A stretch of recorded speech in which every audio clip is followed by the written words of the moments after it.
आदाब, नमस्कार। आप देख रहे हैं उज़ैर की आवाज़। मैं हूं आपके साथ में आज मोहम्मद उज़ैर।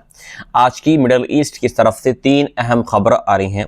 पहली जो खबर आ रही है वो बैरूत से आ रही है, यानी लेबनान से आ रही है। दूसरा काहिरा से आ रही है और तीसरा यहाँ पर बहुत बड़ी बात हुई है आज इसराइल के अंदर, क्योंकि नेतन्याहू ने यहाँ पर साफ बोल दिया है कि अगर सऊदी के साथ में उसके जो रिलेशन है वो नॉर्मलाइजेशन की तरफ नहीं जाते हैं तो इसराइल के ऊपर इसका कोई भी असर नहीं यहाँ पर पड़ने वाला है। देखिए, पहली यहाँ पर खबर बैरूत के मुतालिक, यानी इसराइल ने हिजबुल्लाह की चीफ ऑफ स्टाफ अली ताबताबाई को यहाँ पर निशाना बनाया है। बैरूत के अंदर एक बिल्डिंग को निशाना बनाया है, जिसमें खबर ये सामने आई है कि वो उसमें असैसिनेट हो गए हैं, वो हलाक हो गए हैं।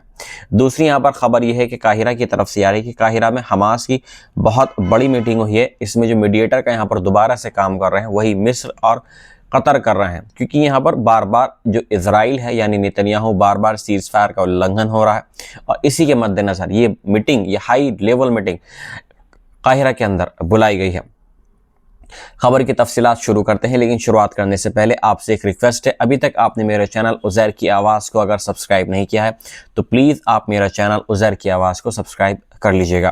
तो ये लेबनान के मुतालिक खबर यह है कि लेबनान में नवंबर 2024 से लागू सीज़फायर के बावजूद इसराइल ने रविवार को बैरूत के दिल में हवाई हमला किया, यानी एक बैरूत के अंदर जो हाई प्रोफाइल जगह है, जो वहाँ का जो पॉश इलाका है, वहाँ पर एयर स्ट्राइक की और निशाना भी बनाया है हिजबुल्लाह के जो चीफ ऑफ स्टाफ है इस टाइम लेबनान के अंदर अली ताबताबाई को वहाँ पर टारगेट किया गया है और दावा किया जा रहा है कि उनको असैसिनेट कर दिया है इसराइल ने।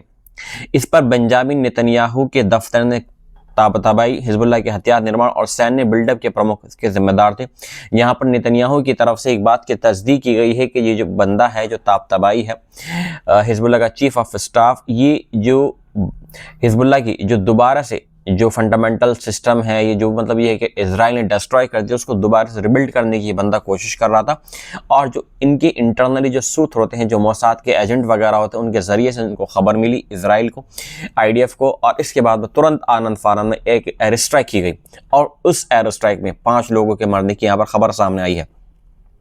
इजराइल की सेना ने बयान जारी कर दावा किया है कि ताबताबाई को एलिमिनेट कर दिया गया है। बयान में कहा गया है कि वह हिजबुल्लाह की खास रदवान फोर्स के कमांडर और संगठन की सीरिया ऑपरेशंस यूनिट के प्रमुख भी थे। यहाँ पर एक तरीके से इजराइल ने जिम्मेदारी ले ली है, बता दिया है कि हाँ, जो उसने असैसिनेट करा है ताबताबाई को, ये उसी ने करा है, उसकी उसने जिम्मेदारी ली है, एलिमिनेट कर दिया है। और इसके अलावा हिजबुल्लाह की तरफ से